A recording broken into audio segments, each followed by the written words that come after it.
धरून मी निर्माण झाला, मी आबा देसाई. मग आबा देसाई सत्य आहे का? तर मुळात ज्याच्यावर आबा देसाई आधारित आहे तो देहच कसा आहे? मिथ्या आहे. हो, मिथ्या म्हणजे नसताना दिसायला लागलाय, नसताना दिसायला लागलाय. आता तुम्ही म्हणाल नसताना कसं दिसायला लागलाय? जसं जग नसताना दिसायला लागले, जसं साप नसताना दिसायला लागलाय, जसं नसताना अलंकार दिसायला लागलाय. जे नसताना दिसायला लागले त्याला माया म्हणायचं. आणि त्या मायेचं स्वरूप सांगितले संतांनी. काय म्हणजे सांगितले?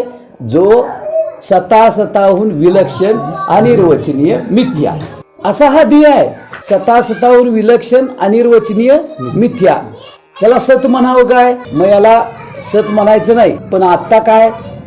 आत्ता परिस्थिती काय? सत म्हणायचं नाही. आता रडवायला लागलाय, ताप आला, कसं वाटते? ताप तुमचा आहे का देहाचा आहे? डोकं दुखायला लागलं देहाचं का तुमचं? देहाचं. असं कधी म्हटलंय?